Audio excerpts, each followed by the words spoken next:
안녕하십니까?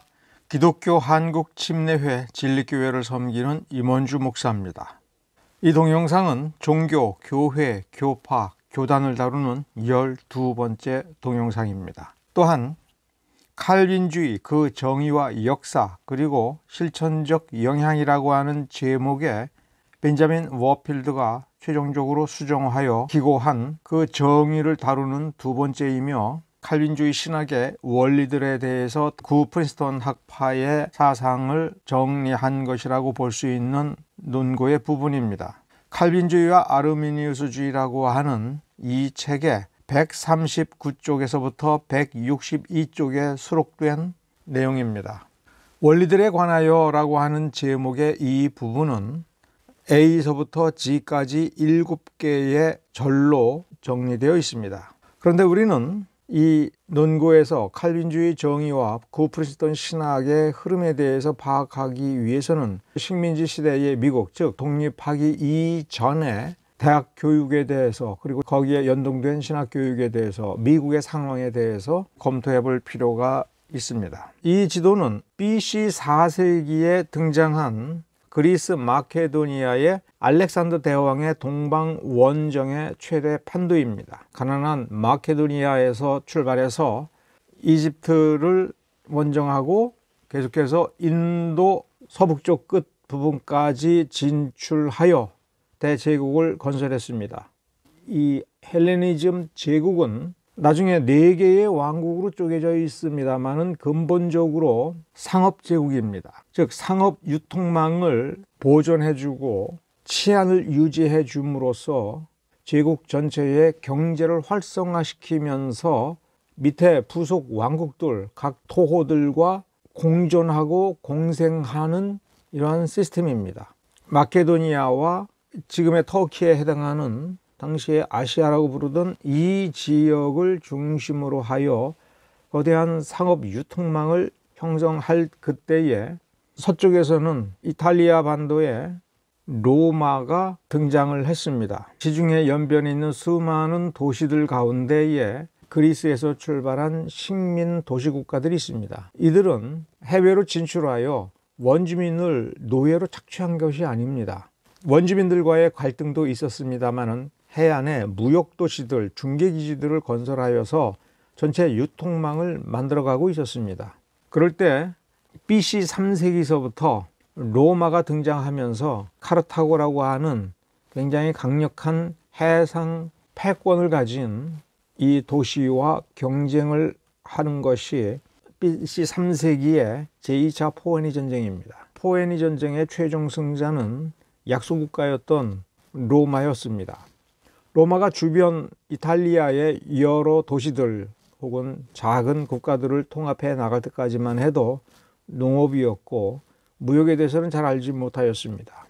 결국 로마와 카르타고의 전쟁을 통해서 지중해 서쪽을 장악한 이 로마가 지중해 동쪽으로 진출하면서 대판도를 구축을 했습니다. 이것이 로마 제국입니다. BC 3세기의 제2차 포에니 전쟁으로부터 500년 뒤에는 최대 판도에 도달을 합니다. 오늘날 생각하고 있는 유럽이라고 하는 세계가 거의 기초가 만들어져 가고 있는 것입니다. 로마 제국이라고 하는 지중해 세계의 이 제국도 지금 시대에 우리가 제국주의를 이야기할 때 그 제국과는 여전히 개념이 좀 다릅니다. 다르다는 것을 이해를 해야 됩니다. 그리스 로마 제국은 기본적으로 상업 제국입니다. 기존 원주민들이 있는 지역에 진출을 하여 도시를 건설을 하고, 도시는 도시 자체로만으로는 충분히 살아갈 수가 없습니다. 그 도시에 집중된 인구를 먹여 살리기 위한 식량, 식수, 도시에서 해결할 수 없는 여러 가지 것들을 그 주변에서 해결해서 공급해 주는 상당히 중요한 역할을 해왔던 것입니다. 원주민들을 중심으로 한 농업지역이 도시에 의존하는 것이 더 편리하고 유리하다라고 하는 점에서 자연스럽게 관계가 형성이 된 겁니다. 오늘날 우리가 선진국이라고 부르는 나라들의 거의 대부분은 근본 바탕이 기독교로부터 출발을 했고, 그 나라의 체질과 문화의 기초를 놓을 때에 그들 조상들은 굉장히 철저히 더욱 기독교화 되려고 굉장히 노력을 했을 뿐만 아니라 그 노력이 매우 체계적이었고 체제적이었다라고 하는 특성이 있습니다. 문화와 삶의 질이 기독교로 말미암아, 기독교 사상으로 말미암아 그 내면의 잔혹성, 무자비함, 계급주의, 약탈과 착취라고 하는 속성들을 스스로 개량하고 개선하고 더 나은 체제로 변화되어 왔다는 것입니다. 오른쪽에 있는 연표를 잘 보면 기원전 27년에서 서기 14년 초대 황제 아우구스투스 시대 예수님께서 태어나시고 3대 황제인 하드리아누스 시대에 이르기까지 기독교가 제국에 확산되어 가는 단계입니다. 그런데 우리가 주의해야 될 것은 아우구스투스 이전에 누가 활약을 하고 있었느냐 하면 카이사르가 활약을 하고 있었습니다. 오현제 시대 AD 96년에서 180년 이 시기는 외면상으로는 로마 제국의 전성기입니다. AD 117년 트라이아누스 황제 시대에도 제국 판도가 최대로 벌어질 만큼 로마 제국의 힘은 더욱 강력해지고 부는 과거의 어떤 시대와도 비교할 수 없을 만큼 제국 전체가 번성을 구가하고 있었습니다. 사람들은 제국이 영원할 줄로 알았습니다. 왜냐하면 이렇게 강성해지고 발전하니까. 그런데 탁월한 지혜를 가진 사람들이 볼 때에는 이 제국은 상당히 구조적으로 위험했던 것입니다. 콘스탄티누스 황제가 판단했을 때 제국은 더 이상 그 제국 자체의 힘으로는 자기 개선이나 자기 개량, 개혁이 불가능하고 결국 어쨌든 제국의 수명을 최대한 늘려보자. 제국이 개량이 될 수 있는 유일한 기회는 기독교가 아닌가. 그렇게 생각을 했던 것이 분명합니다. 그것이 콘스탄티누스 황제와 데오도시우스 황제가 가졌던, 그래서 적극적으로 친기독교적인, 그래서 로마 제국을 기독교화했을 때 이 제국은 살아남을 수 있지 않을까, 그렇게 생각을 했던 것이 분명합니다. 그것이 기독교를 공인하고 국교로 만드는 배경을 저는 그렇게 이해를 합니다. 다른 종교에 대해서는 다 관대했지만 유독 기독교에 대해서만큼은 박해를 하고 탄압을 했었습니다. 즉 기독교만 차별을 하여 박해를 하고 있었다가 콘스탄티누스 황제와 데오도시우스 황제에 이르러서는 기독교가 가지고 있는 내면의 잠재력, 세계 변혁의 힘 같은 것을 감지를 했던 겁니다. 그렇게 해석을 해야 되는 것이 당시 기독교 인구는 굉장히 적었습니다. 그러나 이들은 달랐습니다. 이들의 행동거지와 이들의 사고방식에 콘스탄티누스 황제가 자신의 장래를 걸었고 데오도시우스 황제는 좀 더 강력하게 확신을 가졌던 것입니다. 콘스탄티누스 황제는 제국의 수도를 제국의 출발점인 이탈리아 로마에서 지금 이스탄불로 알려져 있는 그곳으로 천도할 계획을 세우고, 콘스탄티누스 황제는 대부분 저 동방에 가서 지냈으며 제국의 통치를 행정구역상으로 동방 제국과 서방 제국, 그리고 정황제, 부황제, 지금 우리식으로는 정, 부, 동, 서 이렇게 계급적으로 나눈 것처럼 보이지만은 실제적으로는 4등분을 해서 각자의 영역에서 최선을 다하도록 하자라고 하면서도 콘스탄티누스 황제는 제국의 압도적 부호 3분의 2 정도의 부를 가지고 있었던 동방을 자기가 차지를 하고, 그 자체로는 자립이 거의 불가능한 서방을 따로 떼어 놓은 것입니다. 그래서 제국의 출발지를 서방으로 넘겨줄 때 그 영토를 수호한다는 것은 거의 불가능한 것이라고 생각했을 가능성이 굉장히 높습니다. 여기에서 중요한 것은 로마 제국 역시 제국과 식민이라고 하는 관계에서 전체를 공동체로 인식을 했습니다마는 서방은 경제력이 상당히 약해서 여기에 있는 것을 동쪽으로 가져다가 팔 값비싼 것은 별로 없었습니다. 나름대로는 이쪽 프랑스를 중심으로 해서는 어느 정도 개발이 되고 상대적으로 높은 부를 유지하고 있었습니다. 물론 이쪽 소아시아, 그 다음에 이 에게해 좌우에 해당하는 곳, 그 다음에 이쪽 레판트 지역이라고 하는 이쪽 지중해 동부, 여기하고는 도무지 비교할 수 없을 정도로 막대한 부가 이 동쪽에 있었습니다. 우리가 이 시간에 주목할 것은 헬라 제국과 마찬가지로 로마 제국의 제국, 그리고 그 제국이 지배하는 영토는 산업혁명으로부터 등장한 제국과 식민지, 이런 관계하고는 상당히 다른 겁니다.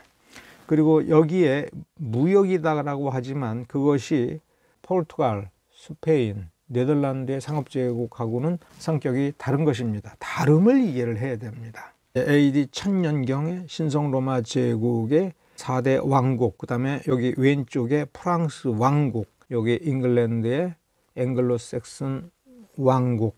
이때에도 제국과 왕국의 관계는 조금 바뀌었습니다만은 여전히 이 왕국들은 성경에서 기독교 신학이죠. 이거를 모태로 해서, 기반으로 해서 부족 전통의 관습으로 자치를 하고 있었습니다. 그 제국의 황제는 징세 수입을 원활하게 하기 위해서 특허를 통해서 자치권을 줬습니다. 자치라고 하는 것은 다른 영주들의 지배를 받지 않고 공작이나 왕의 지배를 받지 않으며 제국의 황제에게 세금을 내므로써 자체적인 자기 법률과 자기 행정부서와 자기의 재판과 심지어 자신의 군대를 보유하고 다른 자치도시들이라든가 왕국들과 조약을 맺고 연맹의 군사행동까지도 벌일 수가 있는 그런 하나의 국가라고 봅니다. 그래서 자치도시들이 모여서 상업동맹을 맺을 때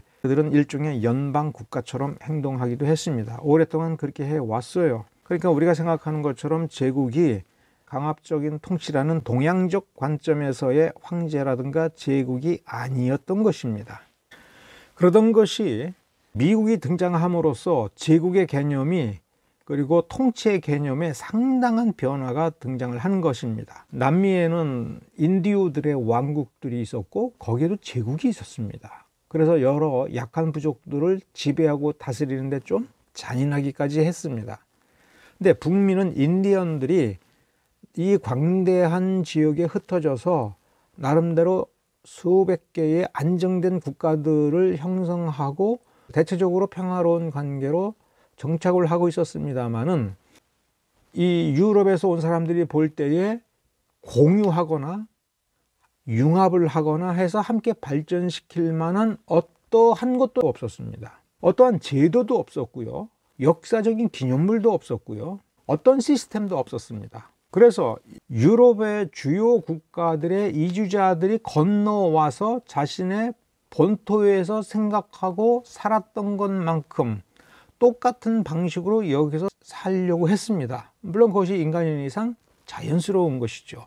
초창기 13개주를 중심으로 해서 독립전쟁을 치르기 전까지는 다 유럽으로부터의 이식입니다. 가져와서 옮겨 심은 것입니다. 굳이 외래어를 쓴다면 트랜스플랜트라고 할 수가 있겠죠. 트랜스, 옮겨서, 플랜트, 심는 겁니다. 유럽에 있는 걸 그대로 가져오는 겁니다. 위키백과에 식민지 시대에 설립된 미국의 대학교라고 하는 항목으로 검색을 해보면 1783년 미국 독립전쟁이 끝나는 해를 기준으로 하여 살펴볼 때에 그 이전에 영국 식민지 시대에 설립된 미국의 고등교육, 즉 대학에 해당하는 고등교육 기관을 보니 20여 개가 있었는데 그 중에 학위를 줄 수 있는 정식 대학이다, 제대로 된 대학이다라고 할 수 있는 것이 전부 9개 대학이 있더라. 이 9개 대학을 컬로니얼 커리지, 즉 식민지 시대의 대학, 분명히 식민지라는 용어를 쓰고 있습니다. 하버드 대학이 최초의 학교 문을 열고 시작한 게 1636년입니다. 프린스턴 신학교를 세우기 전에 먼저 뉴저지 대학을 세웠다라고 했죠. 뉴저지 대학. 그것이 지금 오늘날 프린스턴 대학교입니다. 1746년에 시작을 했습니다. 그리고 설립하던 그 해에 인가를 받은 거고요. 그러니까 인가 받고 설립한 겁니다. 그럼 여기서 뭘 생각을 해야 되냐면 1636년에서 1746년의 시차입니다. 그냥 세웠다라고 하는 그것만 알고서는 미국에서 무슨 일이 일어났는지를 실감하기가 거의 불가능합니다. 그럼 이런 생각을 해봐야 돼요. 하버드 대학교가 17세기 1636년에 세웠다면 이 대학을 세운 사람들은 이 대학을 어떤 대학을 모델로 해서 어떤 학문을 하려고 했는가를 추측을 해보고 당시 커리큘럼을 찾아보면 이건 무슨 대학이냐면 영국에 있는 옥스퍼드 케임브리지를 추종하는 교육 시스템입니다. 왜? 식민지 시대잖아요. 영국 사람들이 와서 대학을 세운다면 기득권층입니다. 생각이 있는 사람들이고 리더십이 있는 사람들입니다. 여기에서 필요한 인재를 여기서 키운다. 그런데 어떻게 키워야 이것이 대영 제국의 한 부분으로 남아 있겠습니까? 옥스퍼드 케임브리지와 똑같은 역할을 하는 또 하나의 옥스브리지를 여기에도 세우는 것이니까 여기 교수를 어디서 데려와요? 여기 교재를 어떤 거를 써요? 여기서 학제를 개편하거나 교과를 개편을 하거나 개설을 하거나 할 때에 어디를 모범으로 해서 기준으로 해서 어디처럼 되려고 합니까? 옥스퍼드 케임브리지와 똑같은. 프린스턴 대학을 기준으로 꼭 할 건 없지만 이 밑에 100년이 지난 뒤에 세운 이 컬럼비아 대학, 브라운 대학, 러커스 대학, 다트머스 대학 같은 경우 학교를 운영하는 사람들, 커리큘럼을 운영하는 사람들은 우리는 어떻게 하면 저 하버드 대학을 쫓아가서 어깨를 견주고 그들을 능가하는 인류 대학이 될 수 있을까? 어떻게 하면? 이 숙제를 이해를 해야 됩니다. 그 다음에 대학 자체를 놓고 보면 이제 사람들이 입학을 지원서를 쓸 때 이왕이면 어디 가고 싶겠습니까? 그러면 여기 이제 지금 세운 이 대학교가 이름이 뭐고 어디에 있든 간에 여기에 지원하는 학생들은 여기 나와서 내가 사회에 진출해서 어느 정도 막 할 때에 이 대학 출신이라는 것이 뭔가 도움이 되고 심지어 내가 평생 고생하더라도 내가 장년이 됐을 때에 이 후배들이 똑똑한 사람들이 많이 오고 교육이 매우 탁월해서 탁월한 인재들이 많이 양성이 되면서 사회 곳곳에서 두각을 나타내도록 하기 위해서는 이 대학은 어떤 조치를 취해야 되겠습니까? 독립전쟁이 끝난 것이 1783년입니다. 다트머스 이후에요. 1783년. 자, 그런데 유럽에는 영국만이 있었던 것이 아니죠. 프랑스가 있었고 독일이 있었습니다. 영국은 독일에 비해서는 중세 내내 더 우월한 학문적, 문화적, 신학적 우위에 있었습니다. 슐레르마허 이전에 독일의 신학은 그 독일 옆에 있었던 중세 내내 경쟁자인 프랑스를 능가하기 위해서는 프랑스에 가서 멸시당하면서 배워오는 방법 하나가 있고, 역시 프랑스하고 원수인 영국의 학문, 영국의 신학을 쓰는 방법이 있습니다. 우리는 주로 독일을 중심으로 해서 신학의 역사를 공부를 하는데, 윌리엄 오캄이 그렇게 유명한 것이, 우리에게도 이름이 익숙한 것이 독일 사람들이 윌리엄 오캄을 좋아했던 겁니다. 왜냐하면 영국 사람이니까. 1724년 임마누엘 칸트가 태어날 때라든가 그 이전은 영국과 프랑스가 철학적으로, 신학적으로, 학문적으로 경쟁을 하고 있었습니다. 그럴 때에 영국에서는 우리가 이실론이라고 하는 그런 신학과 그런 철학을 하는 사람들이 많이 등장을 했습니다. 기본적으로는 이성주의예요. 이성신론이에요. 합리주의, 대륙의 합리주의라고 하는 쪽으로 발전을 했고, 그 중에 칸트 이전에 유명한 대가가 라이프니츠입니다. 그래서 칸트도 불어를 공부를 해서 라이프니츠를 공부를 했던 사람입니다. 프랑스의 신학자들과 영국의 신학자들 중에 나름 성경에 충실한 사람들은 인본주의에 대해서 저항하면서 싸우고 있었죠. 칸트가 등장을 하면서 프랑스로부터 독립한 독일적 철학이 나왔고, 독일 철학자들이 발전시키면서 슐레르마허가 칸트의 철학에 기반을 해서 독일 신학이라고 하는 것을 만들어낸 것입니다. 여기서 발전된 것이 자유주의 신학입니다. 그래서 이들은 성경 신학을 중심으로 해서 발전을 시켜왔습니다. 전통적으로 신학은 교의학을 중심으로 해서 발전시켜 왔고요. 이런 차이가 있었습니다. 그럴 때 맨 처음에 하버드, 윌리엄 메리, 예일, 그리고 다트머스 대학까지만 해도 이런 대학을 세울 때에는 식민지 시대니까 식민지 아메리카의 지도자를 양성하려고 하니까 잉글랜드의 옥스퍼드 케임브리지와 유사하거나 그 커리큘럼을 가져다가 쓰는 것이 기본 방향이 되겠죠. 그 틀 안에서 옥스퍼드 케임브리지 식으로 하지만 옥스퍼드 케임브리지를 능가하고 싶은 열망은 있겠죠. 근데 이거 몇백 년이 된 이 유산을 어떻게 따라갑니까? 수백 년에 걸쳐서 잉글랜드, 스코틀랜드, 아일랜드에 깔아놓은 그 인맥과 그 세력을 이 후발대학의 출신자들이 이 학력만 가지고는 능가하기가 어렵다라고 하는 것이 세월이 흘러가면서 한 세대 지나고 두 세대 지나면 더더욱 명확해지지 않습니까? 그러면 이들은 어디에다가 눈을 돌리느냐 하면은 독일에 눈을 돌리죠. 그러면서 독일에서 칸트가 등장하고 하면서 유명해지고 이 칸트적 분위기, 칸트를 통해서 계몽주의가 들어오는 것을 막을 수가 없는 겁니다. 아니, 오히려 하버드나 윌리엄 메리 대학, 예일 대학 이렇게 선발 식민지 대학이 영국에 의존하면서 저런 것들을 쉽게 받아들이지 않을 때 먼저 빨리 받아들임으로써 경쟁력을 갖추어서 이제 신입생들이 야, 요새 여기가 확 뜬다며, 그리고 저 하버드는 옛날 거나 가르친다며, 요새 세상이 바뀌었는데 바뀐 세상에 필요한 것들을 지금 여기 가야 배운다며, 이렇게 해서 몰려드는 거죠. 더군다나 미국 독립전쟁에서 이제 아메리카가 승리를 하고 영국을 추종할 필요가 없고 영국의 식민지 노릇을 할 필요가 없는 경우라면 학문적 독립성이 또 필요하죠. 그러면 더더욱 의존할 때는 독일밖에 없는 것입니다.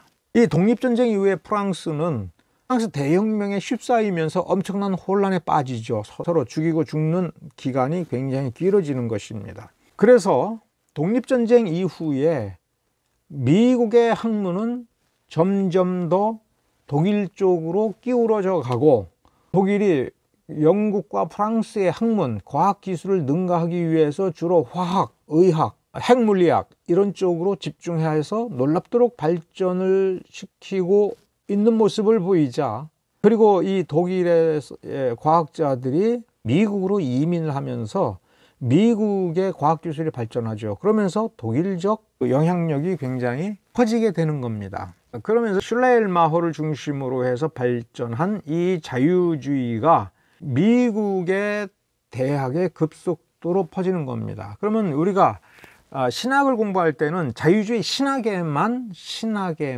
집중을 해서 자유주의 신학자의 책만 봅니다. 이 책들이 들어왔느냐? 그럼 못 보게 하면 되지 않느냐가 아니라 학문의 기본 토양의 근본적인 인식틀, 학문의 작업 도구, 학문을 해 나가는 어떤 방법론, 이런 것들이 독일을 통해서 인본주의적인 것이 들어와서 밑에 바탕에 깔리게 되는 거죠. 미국 독립선언이 1776년이고 독립전쟁이 끝난 것이 1783년입니다. 찰스 하치는 독립전쟁이 끝나서 대략 14년 뒤에 태어납니다. 태어나기 1년 전에 루터교 목사인 슐라엘마허가 베를린에 와서 활동하기 시작합니다. 그러면서 베를린 대학을 설립했을 때 초대 신학과장으로 봉직하면서 자유주의 신학이 제도적인 틀을 갖추고 시작을 합니다. 그러니까 이 자유주의 신학은 슐레일마허가 본격적으로 신학을 하기 전에 형성한, 그리고 독일의 기본적인 사상 체계인 칸트 철학, 거기에 기독교 신학을 집어넣어서 칸트 철학의 틀에 맞춘 것이 자유주의 신학입니다. 찰스 하치가 태어나기 1년 전에서부터 슐레일마허로부터 아주 본격적으로 자유주의 신학이 독일에 뿌리를 내리고, 찰스 하치가 성장해서 활동할 때에는 이미 한 세대가 지나고 점점 자유주의 신학이 독일에서 맹위를 떨치면서 학제, 커리큘럼, 사상적 영향력을 통해서 미국으로 밀어닥친 겁니다. 그럴 때에 진짜 신학을 어떻게 해야 되는 것인지, 어떤 경향성을 떠나서 본질로 돌아가서 처음부터 성경이 뭐라고 해왔고, 로마 제국 시대에 그 시대에 예수님의 제자의 제자들이 어떻게 생각하고 어떻게 말했는가를 우리가 지금 다시 따져보자라는 식으로 나갔던 것이고, 그레샴 메이첸 시대에는 자유주의 신학의 본질을 완벽하게 파악한 제대로 된 사람이 나온 거예요. 그 이전에도 파악을 못했던 것이 아니라 커리큘럼에 커리큘럼으로 대항을 하고 성경신학으로 나오니까 성경신학을 형성해서 성경신학적으로 대항을 하는 것이죠. 제대로 된 본격적인 대항은 그레샴 메이첸 시대에 와서 이루어진 것인데 이때는 이미 너무 늦은 거예요. 그래서 미국 장로교회가 전체적으로 흔히 쉽게 표현하는 걸로 좌경화되었다. 장로교 신학이 웨스트민스터 신앙고백서와 교리문답서를 수정해 가면서 이 시대의 흐름에 따르려고 하는 경향성에 대해서 그레샴 메이첸이 거슬러 올라가면은 벤자민 워필드가 옛 신학의 방법론을 가지고 그거는 아니다, 똑바로 한번 다시 보자라고 하는 신학적인 활동을 했던 것입니다. 칼빈주의 아르미니우스주의 책 139쪽에서부터 162쪽에 보면 칼빈주의의 원리에 대하여, 원리들에 관하여 라고 하는 제목의 내용이 있습니다. 이후에 쓰여진 벤자민 워필드의 논고들과 기본 핵심은 똑같습니다. 약간의 차이점들이 좀 더 드러나는 것은 이 논고의 분량이 좀 더 길고요. A.A. 하츠가 쓴 초고이기 때문에 완전히 삭제하지 않고 그것을 수정을 했다는 점에서는 벤자민 워필드의 후기에 칼빈주의를 정의하고 칼빈주의에 관련하여 언급한 것보다는 좀 더 상세한 어떤 내용들이 여기에 있는 겁니다. 그런 것들을 중심으로 해서 짧게 살펴보겠습니다. 칼빈주의의 원리는 예정을 기준으로 해서 신학을 만든 게 아니다. 하나님이 예정하셨으니까 너는 구원이고 너는 지옥 가, 이런 식으로 신학화한 게 아니다. 예정론이라고 하는 것은 칼빈주의 신학 원리의 결과에 해당하는 거다. 그 원리들에 의하여 가다가 보니까 예정이라는 게 나왔다. 칼빈주의의 형성적 관념, 칼빈주의가 만들어지는 칼빈주의 신학을 형성하는 기초는 하나님에 대한 개념이다. 하나님이 누구시냐, 하나님이 어떤 분이시냐 하는 점에 있어서 칼빈주의는 성경이 가르치는 바를 전체적으로 정리해 보면 하나님은 인간이 생각하는 모든 주제에서 언제나 하나님으로 남아 있어야 된다. 하나님은 하나님이시다. 이게 무슨 말이냐, 동어 반복이냐, 그게 아니다 라고 하는 거를 여기서 설명해 내는 것이 칼빈주의고, 이 논고와는 별개로 나온 유명한 책이 아더 핑크의 하나님의 주권이라는 겁니다. 즉 아더 핑크의 하나님의 주권은 하나님을 성경이 말하는, 성경이 우리에게 말해주는 하나님 다우심, 그 본성 그 전체로 받아들여서 우리가 맺고 있는 모든 생각과 말과 관계에서 하나님을 충분히 하나님답게 예우하고 인정하고 우리 자신을 낮추어서 추종해야 된다. 그것을 이제 좀 압축해서 충분하고 공정하게 취급해야 된다.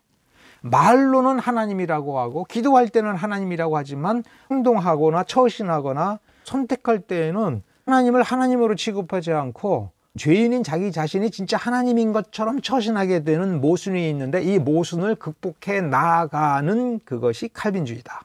종교의 본질이라고 하는 이 단어를 성경이 가르치는 하나님을 경외하는 마음가짐, 행동 방식, 가치관, 세계관, 그 본질을 충분히 공정하게 성경에서 요구하는 것만큼 해내려고 노력하는 시스템이 칼빈주의다. 다시 한번 검토해보면 칼빈주의는 어디서 출발한다? 하나님이 어떤 분이시냐, 성경이 가르치는 그게 맞느냐, 성경이 가르치는 대로 우리의 생각이 바뀌었느냐, 이 지점입니다. 하나님의 주권에 관해서는 제가 2022년 6월 22일에 하나님의 주권 교리를 왜곡하지 마라라는 제목의 동영상을 만든 적이 있습니다. 이 동영상에서는 구원파 정동수 목사, JYP 박진영이 하나님의 주권 교리를 자꾸 왜곡을 하면서 칼빈주의를 왜곡을 하기 때문에 그게 그런 게 아니다, 칼빈은 그렇게 가르치는 게 아니고 성경도 그렇게 가르치는 게 아니다, 이렇게 바로잡아야 된다라고 하는 생각에 45분 25초짜리 동영상을 제가 만들었습니다. 필요하신 분은 이 동영상을 시청하시고요. 나중에 기회가 되면 하나님의 주권에 대한 칼빈주의적 입장의 주권교리 해설을 어떤 식으로든 해야 되겠다라는 생각을 합니다. 여러분 기도해 주시고 기대해 주시기 바랍니다. 2004년에 제가 아더 핑크의 하나님의 주권을 번역을 했습니다.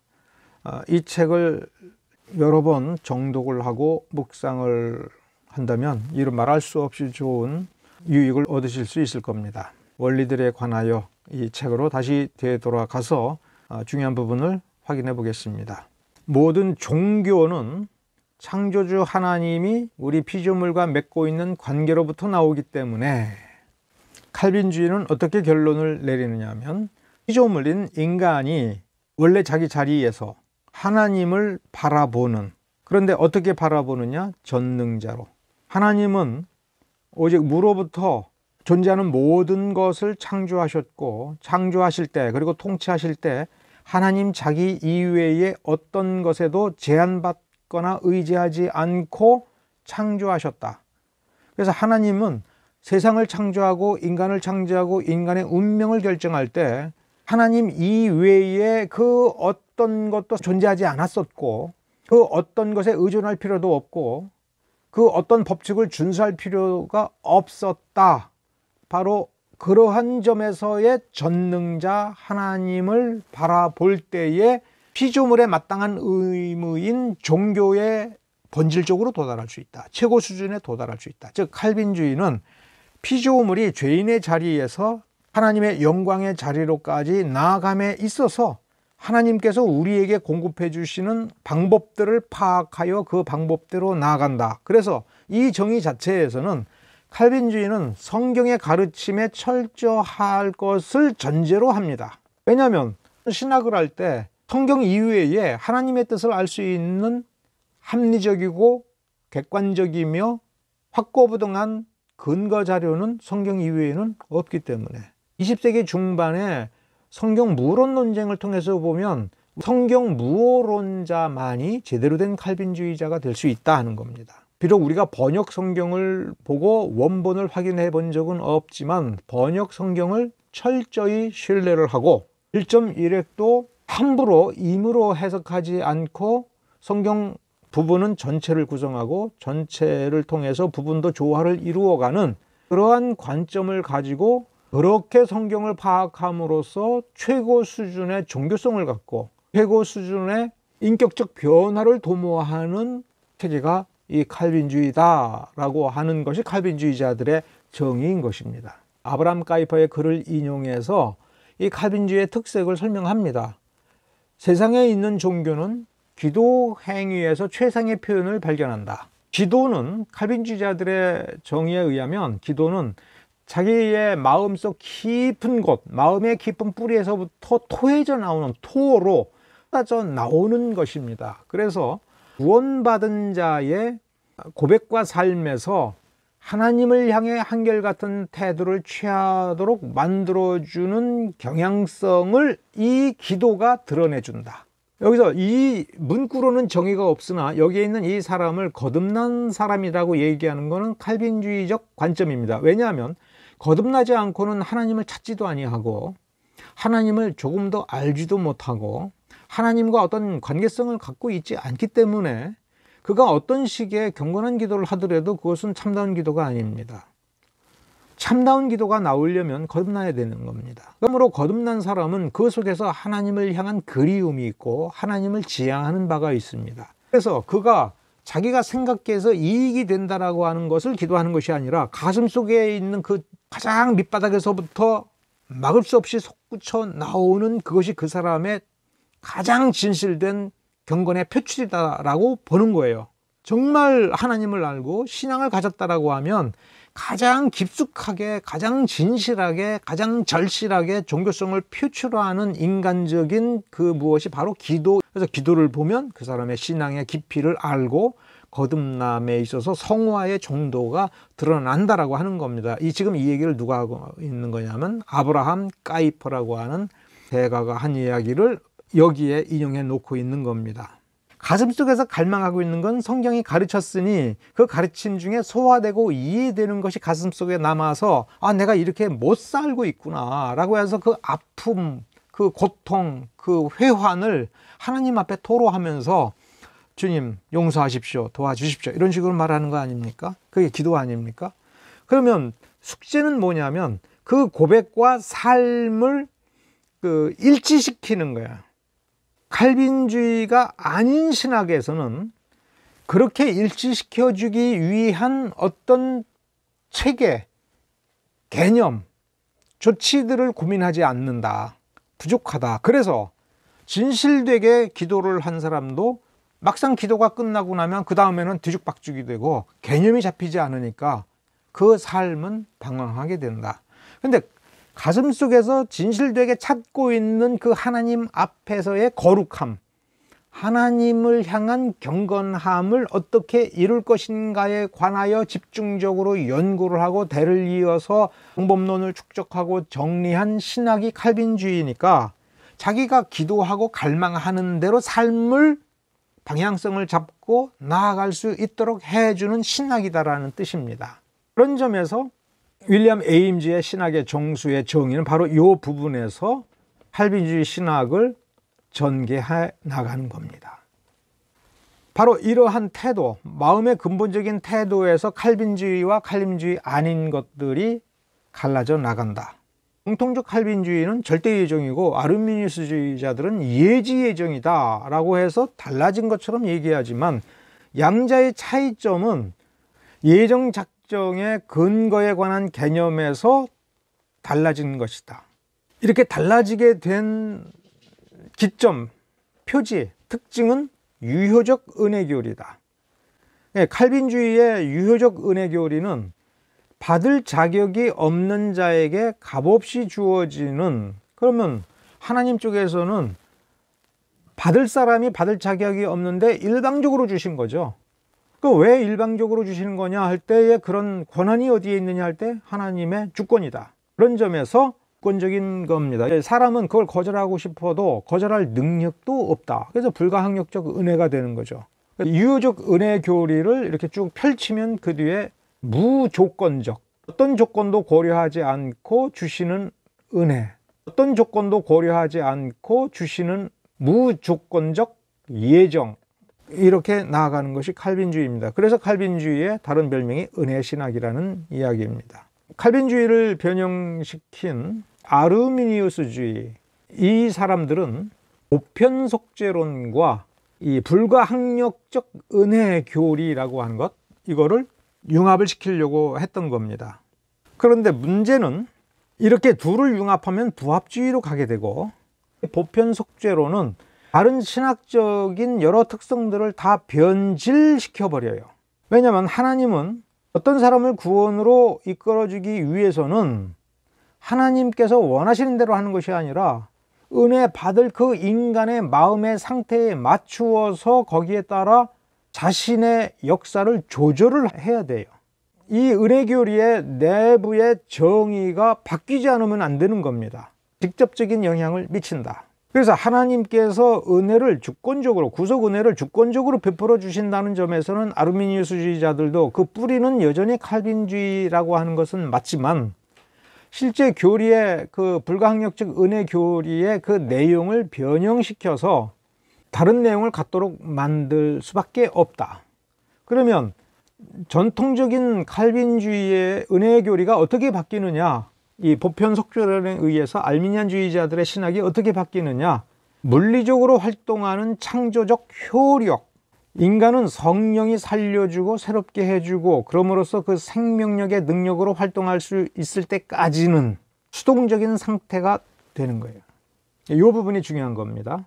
이 유효적 은혜는 그 사람을 변화시켜서 구원받은 자, 새로운 신분과 새로운 본성을 베풀어주는 창조적 능력이 아니라 수동적 상태에 있는 인간을 능동적 상태로 바꾸어서 활동적이 되어서 그가 자발적으로 구원을 선택할 수 있도록 미치는 영향력이다라고 하는 쪽으로 내용을 변화시켜주는 신학이 되는 것입니다. 여기에 대해서 정통적 칼빈주의자들이 반대하는 겁니다. 오늘은 여기까지 다루겠습니다. 감사합니다.